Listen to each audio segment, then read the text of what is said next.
네, SBS 8시 뉴스가 생방송으로 진행하는 2017 대선 주자에게 묻는다 순서입니다. 대상은 SBS 신년 여론조사에서 선호도 1% 이상을 얻은 주자들로 한정을 했습니다. 출연 순서는 가급적 선호도가 높은 주자부터 하되 주자들 개인 일정을 고려를 했습니다. 오늘 네 번째 순서죠. 안희정 충남지사 초청했습니다. 안녕하십니까? 예, 안녕하십니까? 예, 저희가 계속 말씀을 드리는데 공통질문과 개별질문이 있거든요. 공통질문, 개별질문 합해서 모든 주자들이 각각 7분을 쓰실 수가 있는데 시간 초과하면은 그냥 끊어져 버립니다. 잘 시간을 안배해 주시길 바라겠습니다. 자, 그럼 공통질문부터 시작하겠습니다. 안 지사께서 꿈꾸는 대한민국의 미래는 어떤 모습입니까? 예, 공존과 통합의 나라입니다. 우리가 너무 오랫동안 싸우고 있습니다. 여야 간에 또 사회적 갈등의 문제는 해결의 기미 없이 너무 오랫동안 우리는 정치적 정쟁을 반복하고 있습니다. 공존과 통합의 미래, 그런 대한민국을 만들고 싶습니다. 자, 그럼 만약에 대선 후보로 확정이 되신다면 그런 미래를 만들기 위해서 제1호 공약이라면 어떤 걸 제시하시겠습니까? 현행 헌법이 명령하고 있는 바대로 민주주의적으로 운영하겠습니다. 네. 현재의 헌법은 제왕적 대통령제가 아닙니다. 총리는 국회가 인준을 하고 내각을 구성하게 되어 있습니다. 내각 중심제 운영을 통해서 초당적으로 국가의 과제에 대해서 단결하는 대한민국의 정치를 만들겠다. 그리고 이런 민주주의만이 이 시대가 우리가 풀어야 될 정규직이나 양극화나 지방 공백화 이런 문제들을 푸는데 역시 우리는 민주주의만이 우리의 답이다. 저는 그렇게 생각합니다. 마침 헌법 얘기를 하셨는데 만약에 어느 시점인가 개헌이 된다면은 우리나라의 바람직한 권력 구조는 뭐라고 생각하십니까? 저는 오래전부터 주장해왔습니다. 대한민국은 지방자치분권 국가로 가야 합니다. 서울 중심, 대통령 중심, 중앙정부 중심으로부터 전국의 228개 시, 군, 구가 대한민국을 이끌어가는 그러한 자치분권 국가로 가야 한다. 네. 그것이 개헌을 논의한다면 저는 그 방향의 개헌으로 가야 된다고 생각을 하고 있습니다. 알겠습니다. 자, 마지막 공통질문입니다. 나의 롤모델이 있다면 누가 될까요? 예, 당연히 저는 김대중과 노무현 대통령을 모셨던 민주당의 젊은 정치인입니다. 그러나 해외로 눈을 돌린다면 이제 곧 퇴임을 하시게 되죠. 오바마 대통령을 롤모델로 생각을 하고 있습니다. 대화의 능력, 소통의 능력, 그리고 그 대화와 소통을 통해서 문제를 풀고자 하는 그 오바마 대통령의 리더십은 우리 국민 모두가 지금 다 부러워하고 있습니다. 저는 그런 대화와 소통의 대통령이 되고 싶습니다. 알겠습니다. 자, 그럼 시간 멈춰주시고요. 여기서 안희정 지사의 강점과 약점을 저희가 스왓 분석을 통해서 한번 알아보겠습니다. 김용태 기자입니다.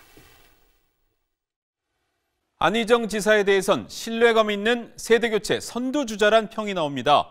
현재까지 무난하게 충남 도정을 이끌면서 충청뿐 아니라 호남에서도 인기가 있는 게 강점입니다. 하지만 전국적 지지세는 여전히 약하죠. 정치자금법 위반 경력도 있고 친노 지분을 문재인 전 대표와 나누어 가져야 하는 한계도 있습니다. 바꿔 말하면 문재인 대세론이 주춤거릴 때 기회가 올 수 있습니다. 이른바 안희정 대안론입니다. 반기문 전 총장의 충청 대망론이 확산하면 같은 충청 기반인 안지사의 가치도 그만큼 올라갈 수 있습니다. 하지만 조기 대선 가능성이 커지면서 대세론을 뒤엎을 시간이 많지 않죠. 이재명 시장에게 개혁 선두주자 이미지를 빼앗긴 것도 위협 요소입니다. 이상은 한국 매니페스토 실천본부가 내놓은 안희정 스왓 분석이었습니다. 네, 개별 질문 시작하겠습니다. 사실은 차차기를 노리는 거고 이번에는 문재인 후보 페이스메이커다 뭐 이런 얘기들이 좀 있었잖아요, 사실.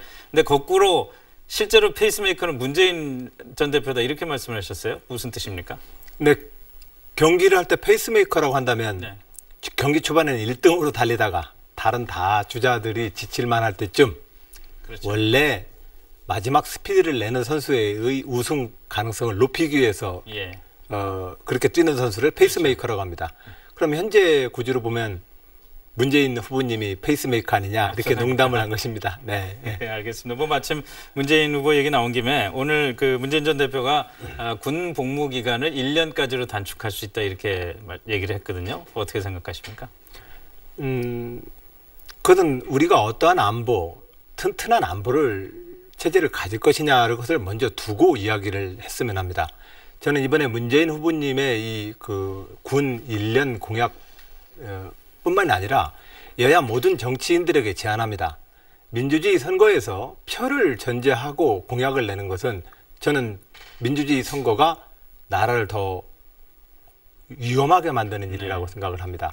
민주주의 선거에서 이 후보자는 정책과 방향, 가치를 얘기를 해야 합니다. 당장 특정 계층과 각각의 대상으로 표를 의식하는 정책과 공약으로는 좋은 나라를 만들 수 없습니다. 자, 같은 맥락의 질문일 수도 있겠는데요. 사드 배치 합의를 존중하겠다 이렇게 말씀을 하셨어요. 이게 민주당 당론하고도 배치가 되고 어떻게 보면은 핵심 지지층의 의견과도 좀 괴리가 있는 거 아닌가요? 그렇지 않습니다.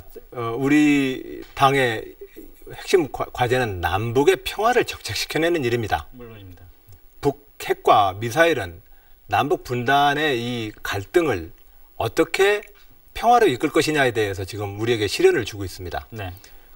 그러나 사드 문제를 놓고 지금 다음 정부를 이끌고자 하는 지도자분이 여야를 포함해서 찬반으로 나뉘어서 싸운다면 결과적으로 우리는 미국과 중국의 외국의 강대국에 우리 국론이 분열됩니다.